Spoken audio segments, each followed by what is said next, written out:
नमस्कार मित्रों, आप सभी का सनातन धर्मसार चैनल में स्वागत है। मित्रों, जैसा कि आप सभी जानते हैं कि यह समय बहुत ही पवित्र पितृपक्ष का समय चल रहा है। पितृपक्ष आश्विन कृष्ण प्रतिपदा से प्रारंभ होकर अमावस्या को संपन्न होता है। इसमें मृत पूर्वजों को आवाहन कर श्राद्ध कर्म किया जाता है। श्राद्ध करने का अधिकार ज्येष्ठ पुत्र या छोटे पुत्र व नाती को होता है।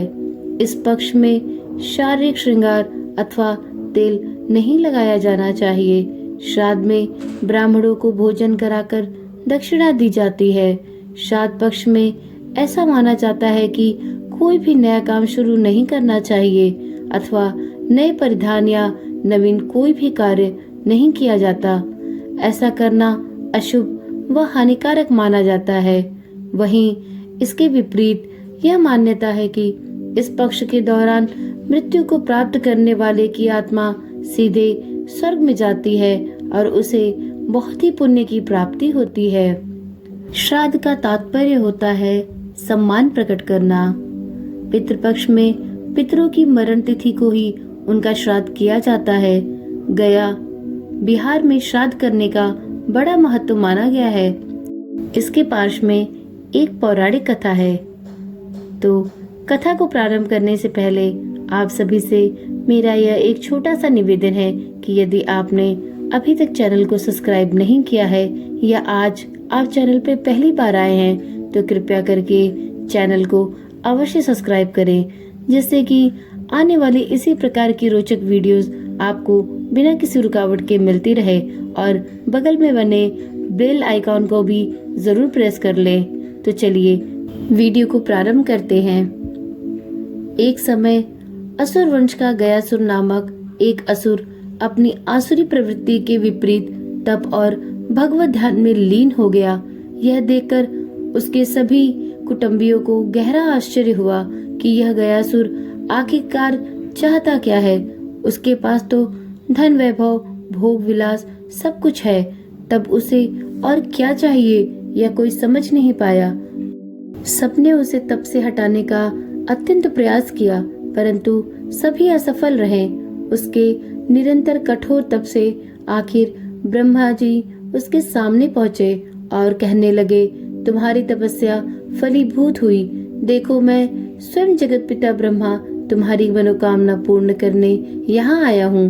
परंतु ब्रह्मा की बातों का उस पर तनिक भी असर नहीं हुआ। वह बड़े शांत भाव से बोला, प्रभु, आप मेरे पास यहाँ आए इसके लिए मैं आपका अत्यंत आभारी हूँ। आगे उसने कहा, प्रभु, मैं कुछ पाने के लिए तप नहीं कर रहा हूँ, मैं स्वयं को पवित्र बनाना चाहता हूँ। हाँ, यदि आप मुझसे कुछ चाहें तो मुझे वह आपको प्रदान करने में अत्यंत आत्मसंतोष प्राप्त होगा। उसकी बातों से ब्रह्मा जी भी चकित रह गए।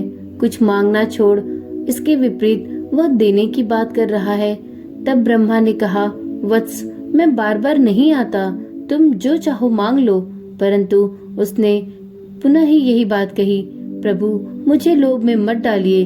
मेरा लक्ष्य तो पवित्रता के चरमोत्कर्ष तक पहुंचकर जीवन का समग्र रूपांतरण करना है, और वह सब तो भगवान की परम चेतना में निमग्न होने से ही संभव है। हाँ, आपने मुझ पे बड़ी कृपा की है। मैं आपके किसी काम आ सका तो मुझे परम संतोष होगा। ब्रह्मा जी ने कहा, अच्छा, तुम मुझे देना ही चाहते हो तो अपनी वह विशाल देह मुझे दे दो। मैं तुम्हारे शरीर पर यज्ञ करना चाहता हूँ। यह सुन उसने अपने शरीर को तत्क्षण ही ब्रह्मा को दान कर दिया। ब्रह्मा जी उसके शरीर पर वर्षों यज्ञ संपन्न करते रहे, परंतु वह अविचल मृत्यु से दूर था। आखिर इतने कठोर तप के बाद भी कुछ इच्छा नहीं रखना, उल्टे ब्रह्मा को ही दान देने का साहस उसे पुण्य आत्माओं में श्रेष्ठ बना गया था। यही कारण था कि ब्रह्मा भी हैरान हो गए। उन्होंने तब सृष्टि के पालन करता श्री विष्णु को पुकारा। श्री विष्णु जब आए तो उनके चरणों पर गयासुर गिर पड़ा। भगवान विष्णु के दर्शन से वह निहाल हो गया। विष्णु ने उससे कहा, वत्स, तुम्हारा तप पूर्ण हो गया, मांगो तुम जो चाहो वह मैं तुम्हें दूंगा। उसने गदगद कंठ से कहा, प्रभु, मैंने सिर्फ पवित्रता की चाहत रखी है, मुझे वही दे। भगवान विष्णु भक्त के स्वर से विहल हो गए और कहने लगे, गयासुर, तुम परम पवित्र हो, पवित्रतम हो। मेरा वरदान है कि तुम्हारा शरीर जिस क्षेत्र में है, जहाँ तुमने तप किया है, वह भविष्य में तुम्हारे ही नाम से विख्यात होगा। जग इसे गया धाम कहकर पुकारेगा। वहाँ जो भी जब अपने पितरों पुरखों का श्राद्ध करेंगे, वे पितर मित आत्माएं तुम्हारी पवित्रता के अंश से पवित्र हो जाएंगी और उन्हें मोक्ष की प्राप्ति होगी। बस तभी से यह मान्यता चली आ रही है कि पितरों का गया में जाकर श्राद्ध करने से उनकी आत्माएं मोक्ष को प्राप्त करती हैं। इसी कारण वहाँ एक बार श्राद्ध कर्म करने के बाद दोबारा श्राद्ध करने की आवश्यकता नहीं होती है। पितृपक्ष आने के पूर्व घर की साफ सफाई, लिपाई पुताई की जाती है। कहा जाता है कि पितृपक्ष के पूरे 15 दिनों के दौरान पूर्वजन मृतकों की आत्माएं अलग अलग दिनों में पहुंचती है। जिसकी मृत्यु जिस तिथि को हुई होती है, उसका श्राद्ध उसी तिथि को करते हैं।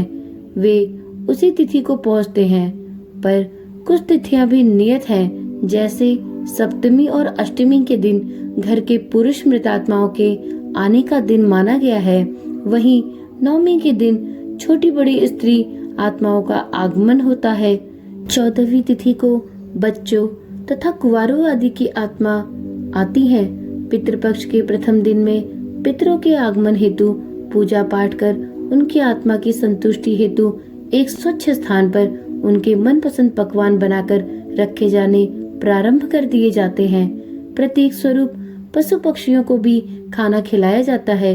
उनके खा लेने पर आत्माओं ने भोग को स्वीकार कर लिया, ऐसा मान लिया जाता है। कहा गया है कि पितृपक्ष के दौरान घर अनाज आदि से भरा हुआ होना चाहिए, जिससे बरकत होती है। ऐसा नहीं होने पर आने वाली मृतात्माएं कुपित होती हैं। 15वें दिन सभी पितरों के नाम से हवन कर पूरे 15 दिनों के फल फूल इत्यादि को एकत्र करें और जलाशयों में इसे विसर्जित कर दें। इस पक्ष के दौरान नित्य प्रातः उठकर घर को स्वच्छ कर स्नान करें एवं एक स्वच्छ स्थान पर गोबर लीपकर चौक बनाकर उसे फूलों से सजाएं। फिर एक आसन में बैठकर तर्जनी उंगली से कुशा लेकर अपने पितरों का नामोच्चार करते हुए उन्हें जल अर्पित करें। इसके पश्चात चंदन, हल्दी, रोली, फूल फल एवं उनके मनपसंद पकवानों के साथ चावल, उड़द की दाल, तिल, गुड़, शक्कर आदि चढ़ाएं। फिर अग्नि देकर धूप करें। इस प्रकार पूजा विधि संपन्न करके आप अपने पितरों की मृत आत्माओं को संतुष्ट कर सकते हैं। यहाँ पर कुछ बातें ऐसी भी हैं जिन्हें ध्यान देकर नहीं करना चाहिए, क्योंकि इससे मृत आत्माएं कुपित हो जाती हैं। तो चलिए जानते हैं कि ऐसे वो कौन से काम हैं जिन्हें हमें पितृपक्ष के दौरान कदापि नहीं करना चाहिए। ऐसी मान्यता है कि पितृपक्ष के दिनों में ब्रह्मचर्य का पालन करना चाहिए, यानी स्त्री पुरुष संसर्ग से बचना चाहिए। इसके पीछे यह धारणा है कि पितर आपके घर में होते हैं और यह उनके प्रति श्रद्धा प्रकट करने का समय होता है, इसलिए इन दिनों संयम का पालन करना चाहिए। पितृपक्ष में स्वर्ण और नए वस्त्रों की खरीदारी नहीं करनी चाहिए। ऐसा इसलिए माना जाता है क्योंकि पितृपक्ष उत्सव का नहीं बल्कि एक तरह से दुख और संवेदनाओं को प्रकट करने का समय होता है, जो कि हमारे बीच में अब नहीं रहे। इन दिनों दाढ़ी मूछ भी नहीं बनवानी चाहिए। इसका संबंध भी शोक व्यक्त करने से ही है। पितृपक्ष में द्वार पर आए अतिथि और याचक को बिना भोजन पानी दिए नहीं जाने देना चाहिए। माना जाता है कि पितर किसी भी रूप में श्राद्ध मांगने आ सकते हैं, इसलिए इस समय किसी का अनादर नहीं करें। पितृपक्ष में नया घर भी नहीं लेना चाहिए। पितृपक्ष में घर लेने में कोई बुराई नहीं है और ना ही इसको मना किया गया है। पितृपक्ष में घर न लेने का वास्तविक कारण है स्थान परिवर्तन। माना जाता है कि जहाँ पितरों की मृत्यु हुई है वह अपने उसी स्थान पर लौटते हैं। अगर उनके परिजन उस स्थान पर नहीं मिलते तो उन्हें तकलीफ होती है।